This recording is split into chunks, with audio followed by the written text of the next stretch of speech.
Midgets Wrestling. We're going to start off tonight in a small way. We're going to bring to you some midget wrestlers.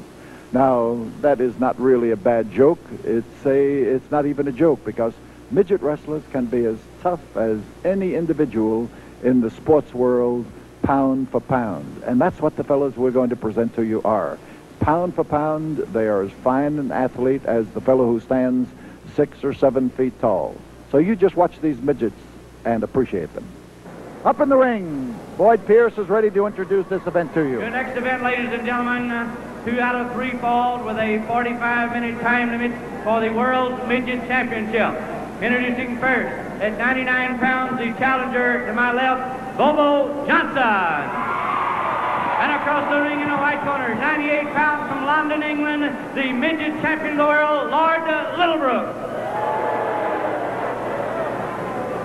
Well, there he is, in all of his 92 pounds of glory, the world's midget champion, Lord Littlebrook. His opponent, Hobo Johnson, almost a big man in comparison with the champion. He towers over him some 3 or 4 inches, and of course outweighs him by about 8 pounds. But both these men are midgets. They are perfectly formed and developed little men. Some of the wrestlers whom we call midgets are really dwarfs.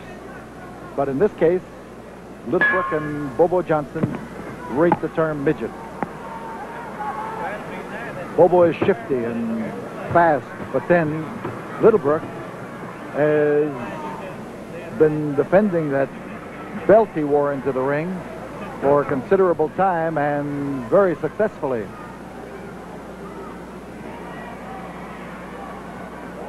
And Littlebrook is tough. He's a rugged London product. Well, how would you feel if the rope was that high around your leg? He doesn't think it's very nice of people to laugh at him.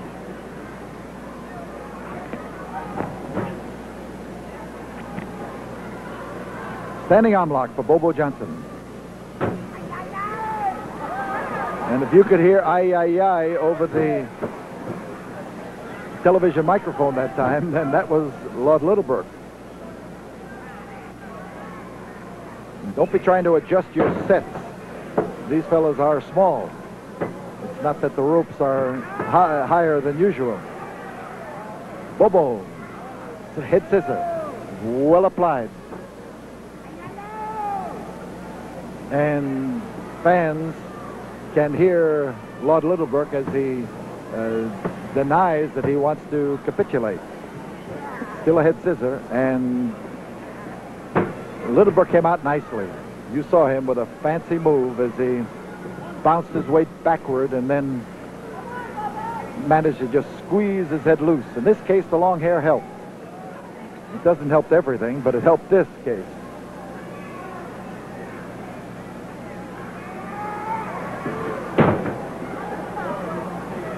Side headlock, and he whips him down and holds him there.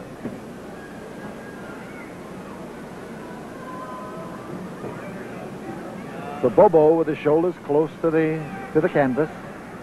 Littlebrook trying to pour the 92 pounds of weight to him.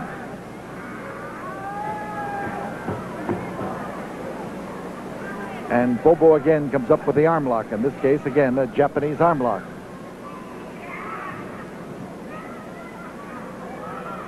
Hammerlock for his lordship.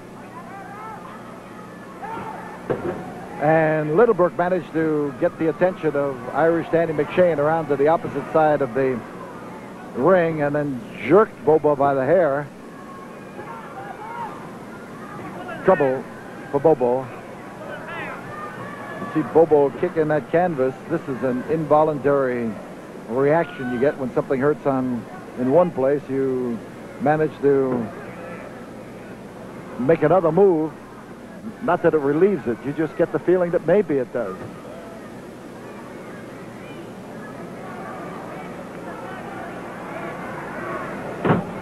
still Lord Littlebrook's hammerlock.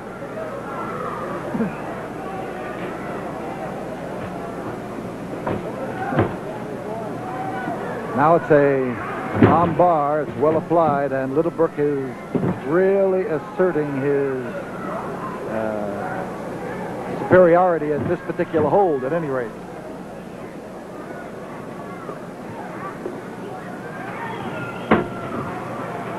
And Bobo racks him up in a jackknife. His shoulders are close, not down. You can see under them, and McShane can see too.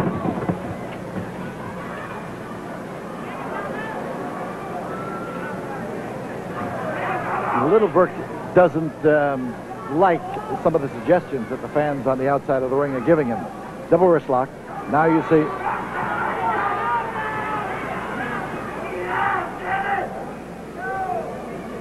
He just got him off balance and rode him back with his shoulder, and the grip on the trunks was helping him along.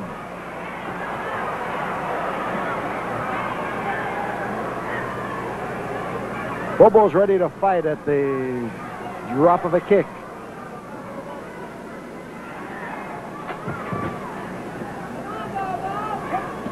Ooh, clobbered him right on the sternum that time.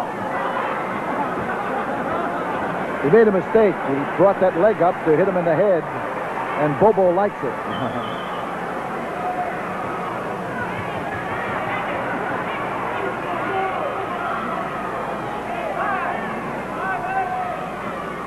Five minutes have gone by. No falls as yet. This is a 3-fall match. No falls have been scored as yet, as Bobo caught one. Littlebrook's fast with those arms of his. At one time here, he took on a radio announcer from a Houston radio station and wrestled him in a 5-minute match. The radio announcer had a new respect for midgets when the match was over.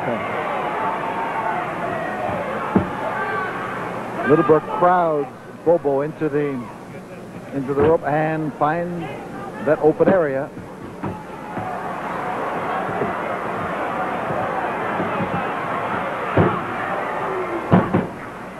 Clouding him.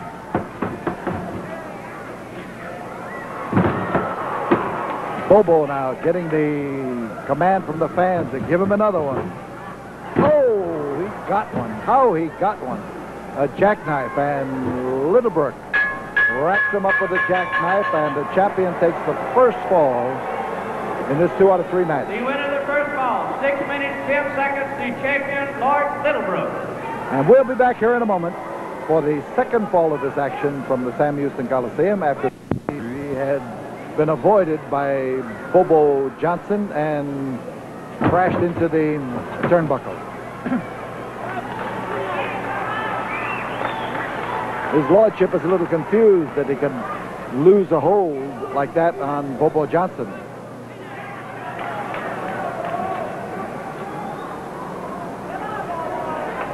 Full Nelson.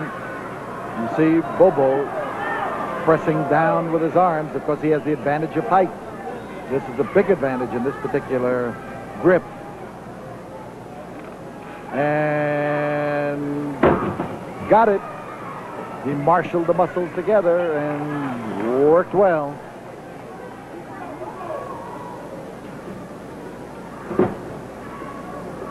Snaps it on again. Full Nelson for Bobo Johnson. No, full Nelson this time for Bobo Johnson, I should say. And the lordship is at a disadvantage because Bobo's arms are longer. And here's a bit of play on the feet with the Lord trying to hook a leg and not quite making it.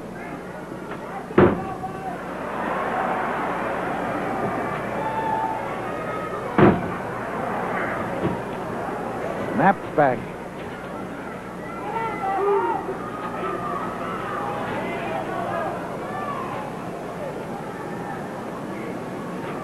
Test the strength. You see their fingers interlocked as Bobo Johnson tries to get the advantage of the leverage, and he has succeeded. He whipped that hand around and bent it backward.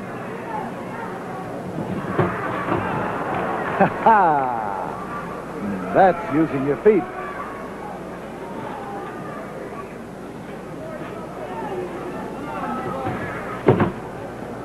Fast move. Nice leg dive for Lord Littlebrook, and he's not satisfied with the hold that he's got. You can see where he's finding a handle.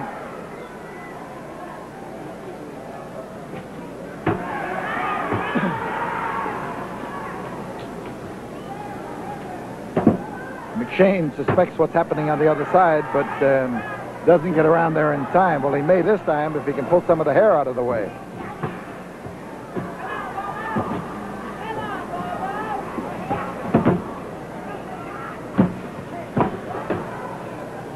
Spinning toe hold, an inside toe hold now, and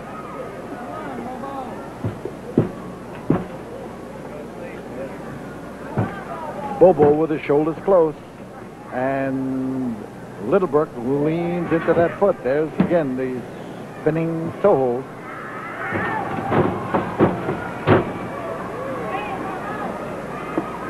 Tell you one thing, when you're his size and you can move with the agility with which he moves at times, when you hit the canvas, you can bounce up awful fast. Those legs don't have far to go. Well, he's going to unwind for sure.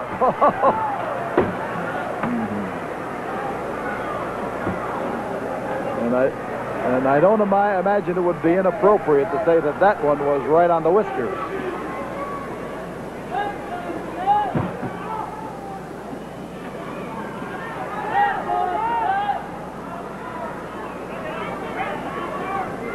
There's the twist on the arm, and he's got that hand bent back with exceptionally good leverage.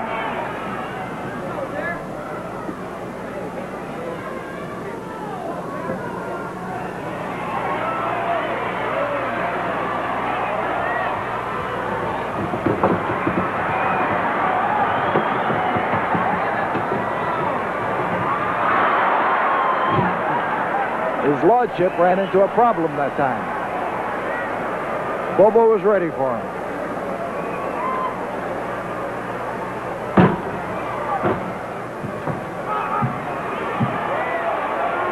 So Littlebrook finds himself in trouble as Hobo Johnson is ready to knock his block off, to say the least. Jackknife, which has been Littlebrook's effort at defense since this match started. 5 minutes have gone by. This is the second fall of a 2 out of 3 fall match, and Lord Littlebrook has one fall to the good.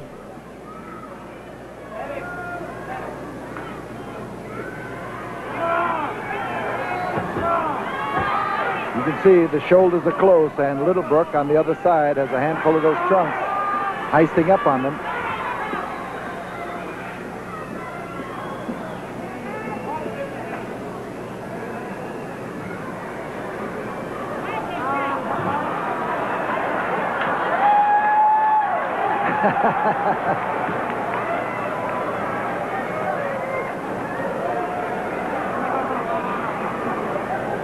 Well, possible. The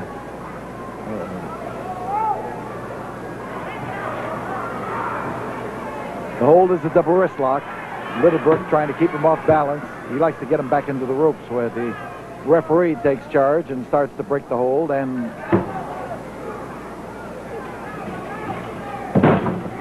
oh, man, that'll take the skin off your nose for sure.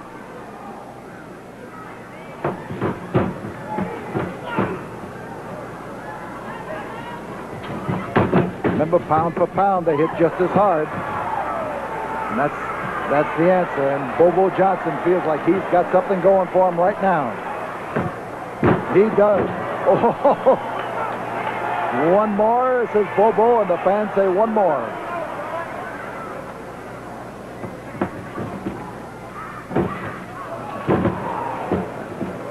Knocked him askew.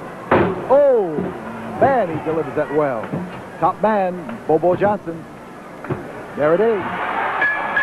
The equalizing fall. The second fall of this match goes to... The winner of the second fall, 7 minutes. minutes, 2 seconds, the challenger, Hobo Johnson. Goes to Bobo Johnson. The final fall of this battle here for the world's midget title, as each man has won, and Bobo Johnson moves in on Lord Littlebrook, the champion, who holds up in the corner with the intention of trying to set a trap for Bobo Johnson. You can bet that something is going on in the head of the wily Englishman, because he knows a lot of tricks. Arm and headlock. But the hip under managed to get it with, whoa, ferocious look on Littlebrook's face.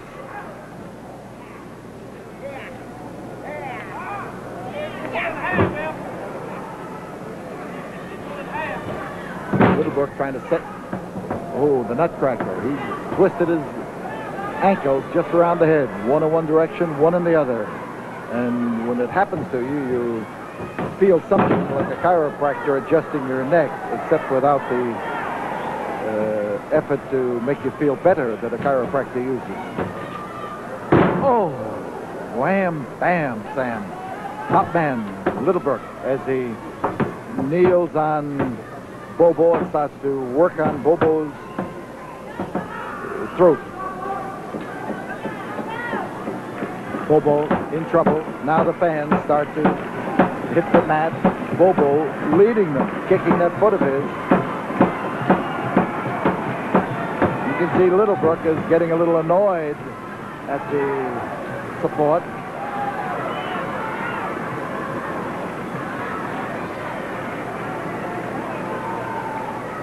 And Bobo found tender territory.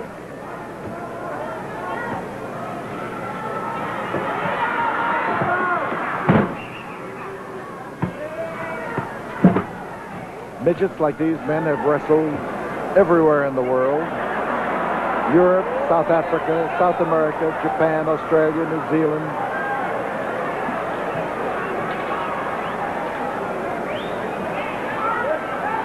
And right now, Bobo Johnson would like to take the midget title and do something about it.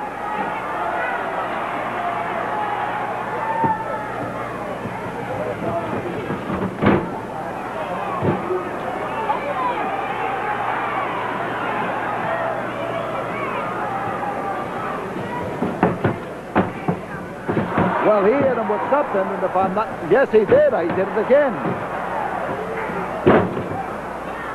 There goes Littlebrook going for the pin. He could make it. He did it. He did it. He wrapped him up with that reverse jackknife. He managed to get his weight on the chest. The winner and still champion of the world, Lord And as he took him forward, he managed to grab the leg, keep his weight on the chest, and Bobo's efforts, which were good, came to naught. Ladies and gentlemen, wrestling is the most universal of sports, and Professor Toru Tanaka, who is of Japanese ancestry, wrestles in an Oriental style. You know, Mr. Bosch, every place in this whole world, all wrestlers claim they're very handsome, they're very powerful, they're very superstars. I'm just a small superstar, you know. I don't brag too much about my ways of living, of my ways of performing inside the ring.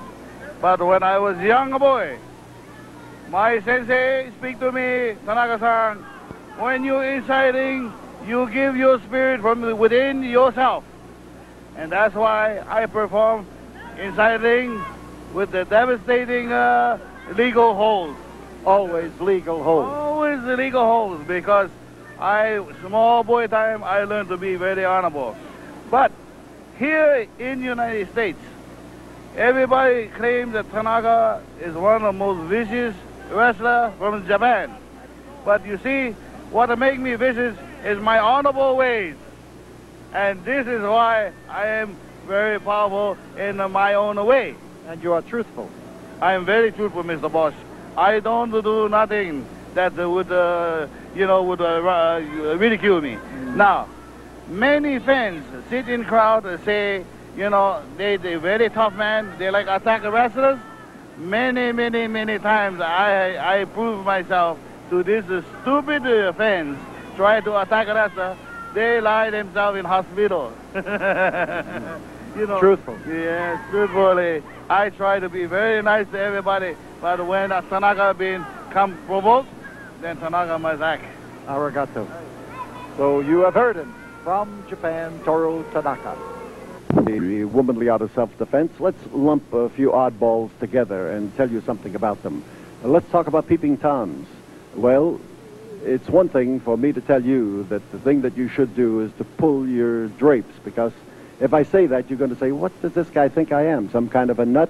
But do you pull the drapes every time that you step into a room where you are about to change clothes in no matter how innocent a fashion? Even if you're just about to remove a coat, do you leave the drapes open if you put on a light? Any time that you put a light on in the room and you make it lighter inside than it is outside, you then are arousing the curiosity or the possibility of the curiosity of somebody on the outside. Draw those drapes, then put on the light. Don't give anybody any ideas. And may I also suggest to you that you sometime go out and look into your own home, your own apartment, your own window, and see what happens when the light is on the inside and you're on the outside. What could somebody see from the outside?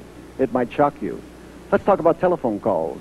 Obscene phone calls, of course, but dangerous phone calls, because the making of phone calls has become one of the worst sicknesses in this country. How you answer may save your life. There's no question about it. How anybody in your family answers may save your life. The best answer that you can give when you pick up the phone and you realize that somebody on the other end doesn't mean well for you, the best reaction you can have is to quietly hang up the telephone. You gain absolutely nothing by telling them what you think of them. We know what you think of them, but you tell them that after you hang up the telephone. Don't give them the satisfaction of knowing that you've been disturbed. If your phone rings again, then you know you have trouble, because they not only know your telephone number, and if they have your phone number, they have a pretty good idea of where you live. Never give the impression that you're alone.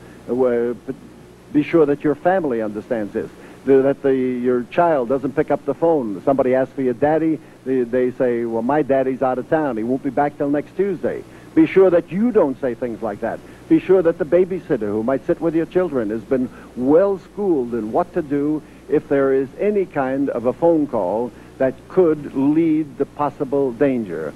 All phones are wonderful instruments, and the phone company does everything it can to stamp out this practice, but you have to help.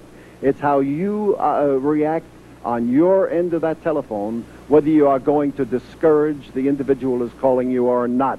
And remember that discouraging him can be done best by silence. If he thinks that he hasn't scored some kind of a reaction, the fun will go out of the game. But if you get mad, it may be exactly what he's looking for. Boyd Pierce introduces his next championship match to you. Introducing this event for the American heavyweight title and belt, 2 out of 3 falls, 1 hour time limit. Introducing first from New Mexico at 300 pounds, the challenger, Bruiser Brody.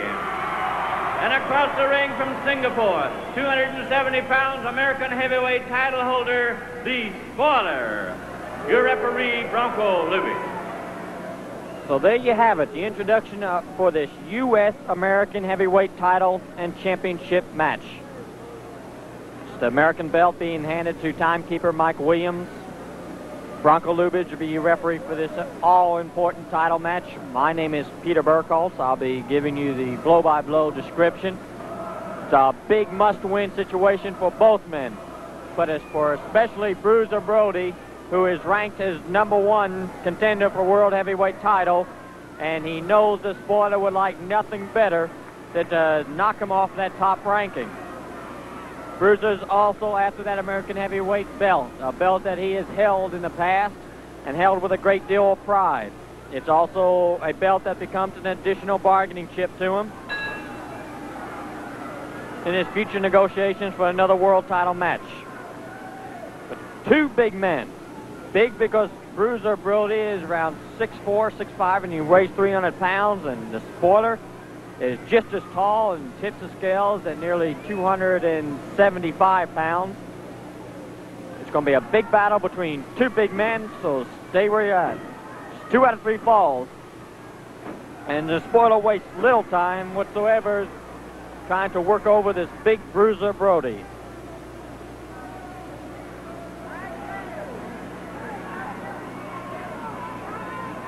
Watch that spoiler. He's a man who knows how to climb those ropes, and he uses it in his great arsenal of attacker. But Bruiser Brody is a man who likes to mix it up, and when he's got his power and toughness, it's tough to beat. Those wallops of Bruiser. Finds that turnbuckle a helpful ally.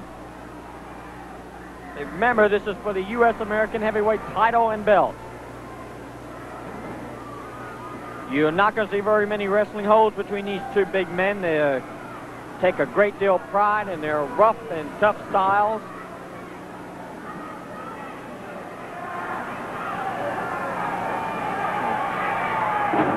That spoiler is a powerful individual, and he can throw those blows in just as Bruiser can. It should be an interesting match because both men not only know how to give out the punishment, but they have the toughness to take it as well. Outside the ring, Bruiser Brody lowers the boom. There's no other way to describe it. That ring post smacks Spoiler right in that left shoulder, and Bruiser takes after him with a chair. So both men equip themselves with a chair right next to us. It's Bronco Lubitsch who's trying to bring this match back under control. He is going to have his hands cut out for him the whole battle.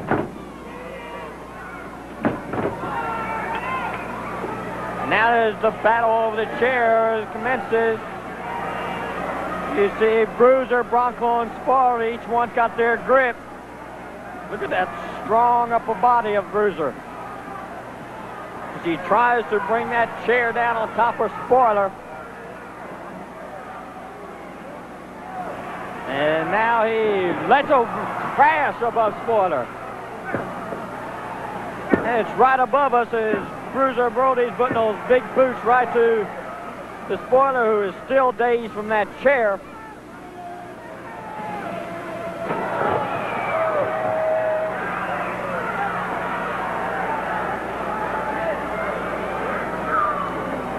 Well, that is some of the savage action we expected from these two men. That's that King Kong body slam. And Bruiser Brody aims that knee, it finds its mark, he's on top.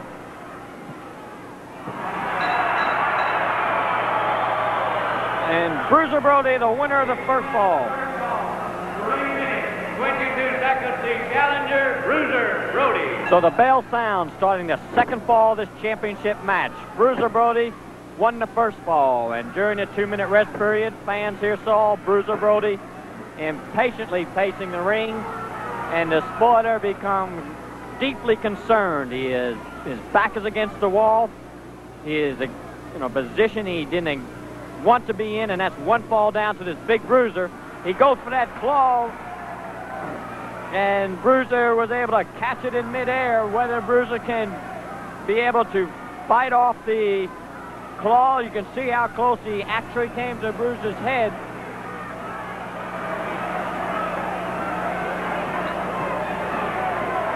As Spoilers, well, that kick would be a good way of getting out of that predicament.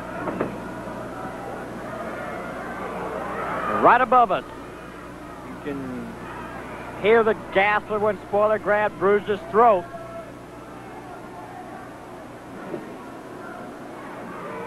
And Spoiler wastes little time this second fall trying to turn this match dead even with a quick second fall win over Bruiser. Spoiler uses that rope again, and he knows exactly how to use it. Someone who weighs 270 pounds is very agile, and goes for that claw again. Watching a great shot as you see that claw inch closer and closer to Bruiser's head. The claw's on. The Spoiler has got his famous claw applied to Bruiser Brody. And it's a powerful squeeze, but it's going to have to be a powerful squeeze to keep a man as big as Bruiser Brody down. His spoiler came down right across that head. He softened that head up with that squeeze, and he came down with that elbow, and Bruiser's caught in a bad way.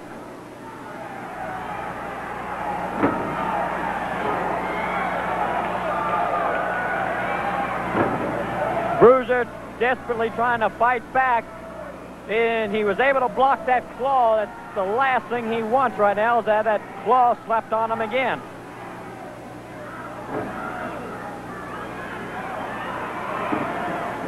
Bronco Lubitz continues to have problems trying to keep these two men under control. It's a tough job. It's the kind of match that's so important that either man probably doesn't want that referee to stick his nose into their affairs.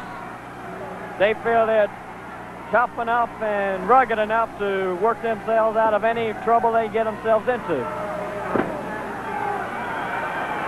Talking about trouble, that's exactly what the spoiler is receiving in the shape of Bruiser Brody's fur-covered boots.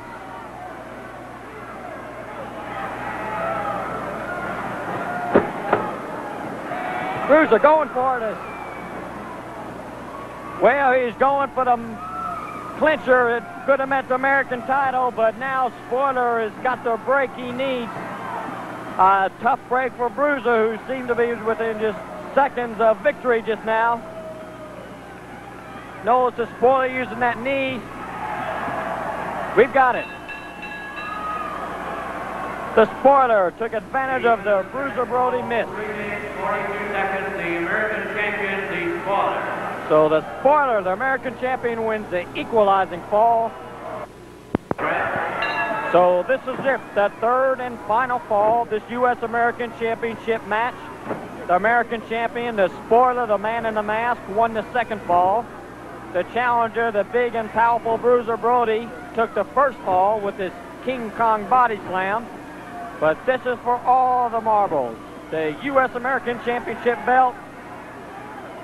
Both men have won one fall apiece.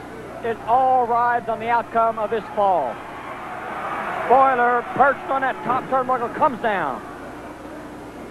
This is the Spoiler at his very dangerous best, is when he can use those ropes, use his claw, use whatever he can to wear down his opponent.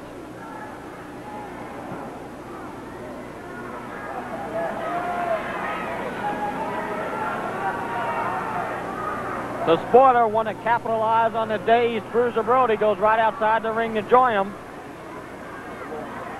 Bronco Lubitz doing a good job of convincing the Spoiler to get inside the rope.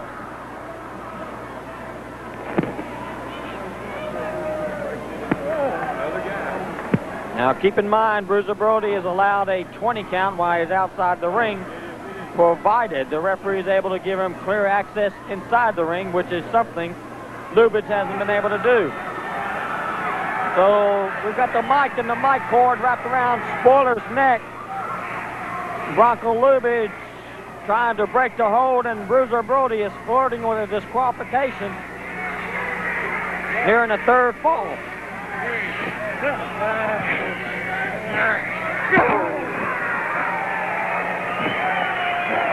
So Bruiser was denied access in the ring by the Spoiler, decides to take matters in his own hands, and he's dazed the Spoiler because that last blow by the microphone caught Spoiler upside the head.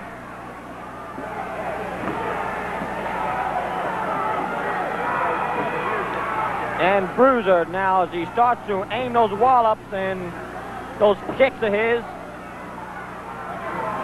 and Spoiler nearly took Bronco Lubitz's head right off his shoulders. Bruiser is going after the mask.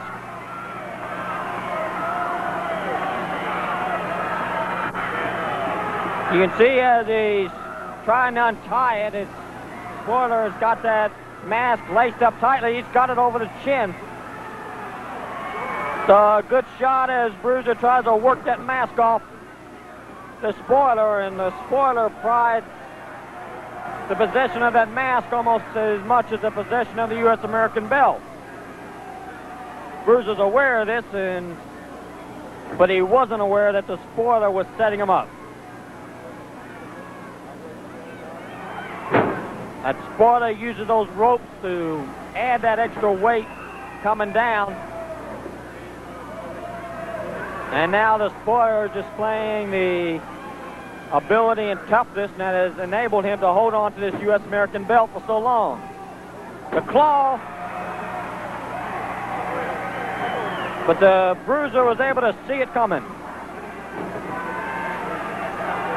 Those kicks of Bruisers has got to be taking its toll on the spoiler. He throws that boot way back and lets it fly along with that wallop.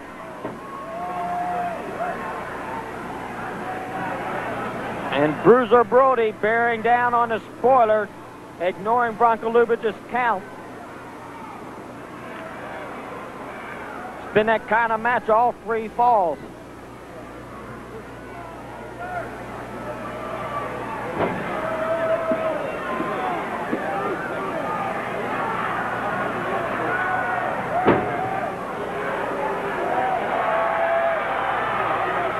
Now Bruiser eyes over the spoiler. He waited and threw that punch. Fans here in the Coliseum starting to encourage Bruiser on. They can smell an upset victory here. They've learned to respect the big Bruiser.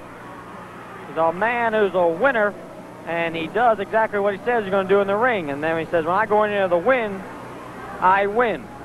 But he's also up against a perennial winner in the spoiler.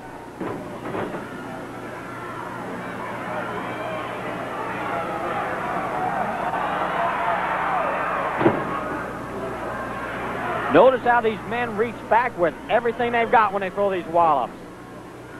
They both have big, powerful bodies, and they want to use every ounce of energy in delivering that blow. We can see it on our side. Bruiser Brody's hair and beard is hiding it from Bronco Lubitsch. He's got that over-the-shoulder strap wrapped around Bruiser's throat. You see Bruiser trying to breathe literally, and it's that shoulder strap that's wrapped around that's hanging him there. Bronco Lubitsch was blocked during all that, and the spoiler could very well turn this into a win. He's got Bruiser down that claw hold. Brings him down to the mat. We could have the pin right here. That's 1, 2, but no 3. Watch Spoiler. He's reaching over Bronco Lubitsch, trying to get that extra bit of leverage from the rope. Bruiser is a big man to keep down there, as the spoiler is trying everything he can think of to try to get this Bruiser down for the 3 count.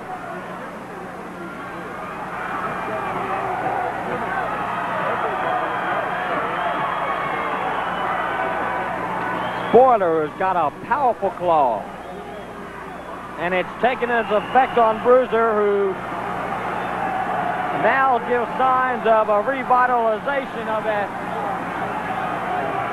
extremely powerful body of his. Notice how Spoiler again climbs up, trying to keep that claw hold, that leverage. But that slam will turn things around here. Bruiser comes out with that knee. Caught him right on the chin. We've got it.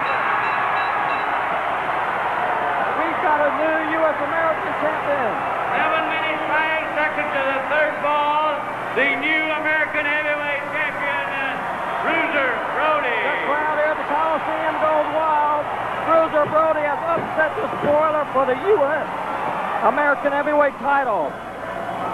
Bruiser Brody, the new U.S. American champion, in a hard-fought match. The spoiler gave it everything he had, but Bruiser Brody, there's a shot of the winner, the new U.S. American heavyweight champion, and still ranked as the top contender in the country. We'll be back with more wrestling action after these few good words from the studio. Texas Wrestling. The referee at whom you are looking right now is Don Evans. Dirty Don Evans, if you will. But Don Evans for sure. And he is in there to handle a match that should be a tough one, because we've got two guys in there who in the 1950s and 1960s were extremely capable of taking care of themselves. The man refusing to shake hands is Iron Mike DiBiase, who met his death in the ring in Amarillo some years after this match took place, and whose son is wrestling today. The man he just threw through the ropes and who is bouncing right back again is Rocky Columbo. And Rocky Columbo is one of the better of the up-and-coming wrestlers in the early 1960s. Rocky, too, has passed on to the great athletic commission in the sky that handles his bookings right now. But Rocky, in his day, was the kind of a fellow who flew through the air with the greatest of disregard for his own safety and his own body, and who was as fast as Iron Mike. Iron Mike went from champion of the Navy to the National Amateur Championships and then into the professional ranks, and was always a tough, rugged, solid individual. Iron Mike DiBiase. When they named him Iron Mike, they knew what they were doing. But don't overlook the third man in the ring, Dirty Don Evans, who was a big factor in Texas wrestling, former Texas heavyweight champion. He lives in upstate New York right now and has a huge farm in that area, and I don't know if they still call him Dirty Don, but Don would be pleased if they did. But he was a solid customer too. But here are three men who were part and parcel of Texas wrestling at the time when the great series of films, the Texas Wrestling, were made and are still being played in some parts of the world. Now, Don Evans' presence in that ring proves that for this particular match, they needed a strong hand who was capable of moving with the wrestlers on an even basis. Columbo came to the wrestling wars in Texas about the same time that Larry Shane came here, and Larry Shane was much the same in his fast and rapid movements as Rocky Columbo is proving to be here. Rocky came from New York, and in his conversation and in his actions, he was the typical New York street tough guy. And this is the way he grew up, and this is the way he acted in the ring. There was never any subterfuge about Rocky Columbo. He would tell you what he thought, and he would do what he thought was right in that ring. And here against Iron Mike, he is trying to prove that particular point. Don Evans watching the hold closely. You can bet that Iron Mike is down there screaming something about it being a stranglehold, and Evans is looking close to make sure that it isn't. Although Evans, when he was in the ring, he earned that name, Dirty Don. So